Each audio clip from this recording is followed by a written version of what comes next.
So hello everyone, कैसे हो आप सभी लोग। लास्ट वीडियो में हम लोगों ने देखा था कि क्लेम किस तरीके से बिल होते हैं, किस तरीके से क्या रहता है। अब इंश्योरेंस कंपनी के पास क्लेम जाने के बाद क्या होता है, अब देखते हैं। हम एकदम इस क्लेम को बेसिक से लेके चल सकते हैं। ये नॉन डिनायल्स होते हैं, ये हम डिनायल्स नहीं पढ़ेंगे आज, हम पढ़ेंगे नॉन डिनायल्स, जो डिनायल नहीं है बट डिनायल की कैटेगरी में फॉल होते हैं। तो इसमें सबसे पहला जो हमारे पास टॉपिक आता है वो आता है क्लेम नॉट ऑन फाइल। जैसा कि नाम से समझ में आ रहा है कि क्लेम जो हमने बिल करा था इंश्योरेंस कंपनी को, वो इंश्योरेंस कंपनी को रिसीव नहीं हुआ है। और सेकंड टॉपिक जो आज हम समझेंगे वो क्लेम ऑन फाइल, कि क्लेम रिसीव इंश्योरेंस कंपनी को हो गया, वो उसका मतलब क्या होता है और उसमें हमें क्या क्या करना होता है। तो बिना देरी करते हुए चलिए चलते हैं अपने पहले टॉपिक के ऊपर। तो हमारा पहला टॉपिक जो है वो claim not on file. So claim not on file, claim not on file status mean that the insurance payer has no record to be receive submitted claim often due to the clearinghouse rejection, incorrect payer ID and the lost mail. To resolve verification claim status in your system, check the clearinghouse report and rejection and resubmit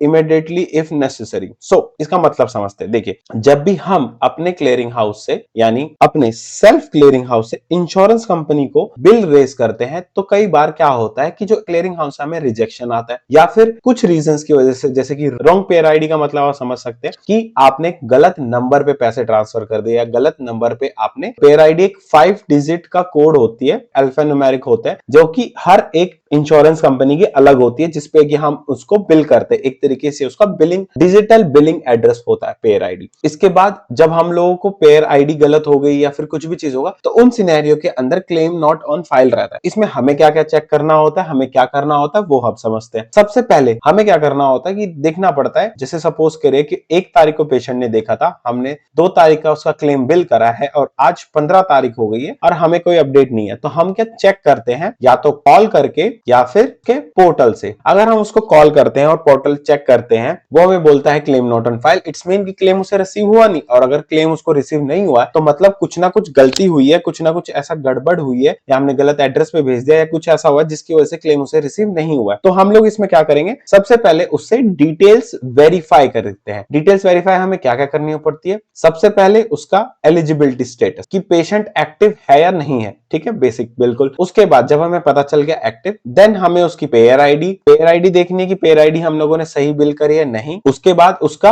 address क्या है, उस billing address जो है उसका सही है। And fourth, हम उसके टीएफएल में है या नहीं है। टीएफएल मतलब टाइमली फाइलिंग लिमिट। ऐसा नहीं होता है कि कोई पेशेंट आपको 1 जनवरी को देखने आया है और आप उसको 10 अक्टूबर को जाके बिल कर रहे हो, ये नहीं होता है। अगर आप ऐसे 10 महीने बाद अगर आपको कोई बिलिंग करेगा तो आप उसकी बिल पेमेंट करोगे, नहीं करोगे। तो इसीलिए हमें टीएफएल देखना जरूरी होता है। वो कुछ भी हो सकता है, वो 90 डेज हो सकता है, 180 डेज हो सकता है, कुछ भी हो सकता है, ठीक है। तो ये 4 चीजें हमें क्लेम नॉट ऑन फाइल के अंदर लेनी होती है। सबसे पहले कि पेशेंट का एक्टिव स्टेटस, कि पेयर आईडी और उसके एड्रेस इंफॉर्मेशन, जिससे हम दोबारा क्लेम सही एड्रेस पे और सही पेयर आईडी पे भेज सके, और टीएफएल, ताकि हम उसको टाइमली फाइल कर सके। तो ये सारी चीजें हम करके हमें जो भी कोई कंसर्न होता है उसके हिसाब से उसको रिजॉल्व करके क्लेम को रीबिल कर देना होता है। तो इसी को बोलते हैं क्लेम नॉट ऑन फाइल। किसी भी तरीके से जब क्लेम इंश्योरेंस कंपनी को नहीं मिलता है, तब इंश्योरेंस कंपनी से कोऑर्डिनेट करने के बाद क्लेम को रीबिल करना क्लेम नॉट ऑन फाइल का रेजोल्यूशन होता है। So I hope you understand this. Claim not on file का मतलब होता है कि जब भी किसी भी गलती की वजह से, किसी भी रीजन की वजह से जब इंश्योरेंस कंपनी को क्लेम रिसीव नहीं होता है, तो उसके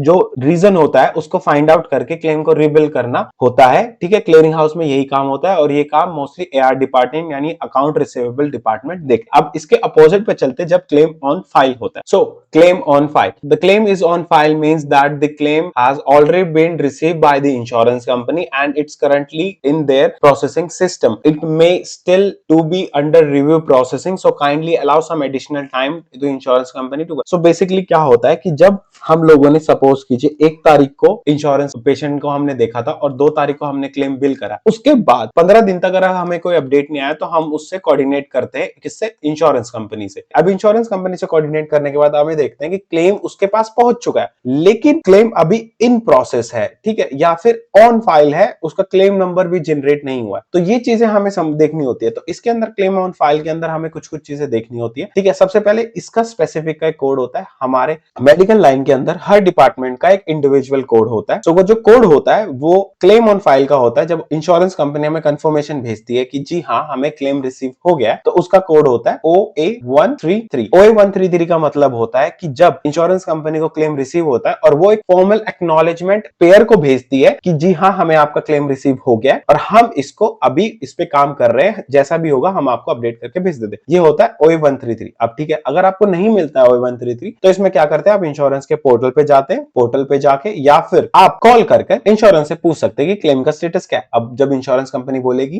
claim on file, it's mean कि उनको क्लेम रिसीव हो गया। सबसे उसके बाद आप वो बताएंगे उनके पास रिसीव डेट। रिसीव डेट का मतलब होता है कि वो क्लेम कब उनको रिसीव हुआ। सपोज करो हमने 2 तारीख को बिल करा तो बताएंगे कि we receive this claim on 4th of Jan, यानी जिस मंथ की भी बात होगी, ठीक है, 4th ऑफ जैन या फिर कभी भी जब उसको रिसीव होगा। अब इसके एग्जांपल में हम 1st जैन को उसको सर्विस दे रहे हैं, 2nd को हम बिल कर रहे हैं, 4th को उसको रिसीव हुआ एंड द क्लेम नंबर। फिर वो आपको उसकी एक क्लेम की आईडी होती है, क्लेम की जो आईडी होती है उसको बोला जाता है क्लेम नंबर। वो हम कलेक्ट करेंगे और उनसे पूछेंगे कि उनसे कोई एडिशनल टाइम चाहिए उनको और कितना टाइम लगेगा इसको क्लेम को प्रोसेस करने में, और अगर कोई इश्यू तो नहीं है, कोई रिपोर्ट या कोई डायग्नोसिस या किसी चीज को उनको क्लैरिफिकेशन चाहिए, तो हम उनसे as a journal, as a gesture, as a formally हम उनसे पूछ लेते हैं। अगर वो बोलते हैं नहीं ऐसा कुछ नहीं, हमें जरूरत नहीं है, तो दैट्स इट, हमें और कुछ करने की जरूरत नहीं, हमें बस उनको कॉल रेफरेंस ले लेना है या फिर हमें उसको क्लोज कर देना है केस को, और हमें उसको एडिशनली टाइम दे देना पड़ेगा। क्यों? क्योंकि हर इंश्योरेंस कंपनी का, हर डिपार्टमेंट का काम करने का टाइम और TFL अलग होता है, टाइम फ्रेम सबका अलग होता है, तो हमें उनको स्पेसिफिक उनका रिक्वायर्ड टाइम देना चाहिए। इन दोनों डिनायल्स के लिए या नॉन डिनायल्स जिन्हें बोलते हैं, इन दोनों के लिए आप अभी प्रैक्टिस कीजिए, सोचिए समझिए। अगर कोई भी डाउट आता है इन दोनों के लिए तो आप मुझे वीडियो में नीचे DM कर सकते हैं, मैं आपका डेफिनेटली रिप्लाई करूंगा। एंड तब तक के लिए keep watching, keep learning. Thank you so much for watching our video.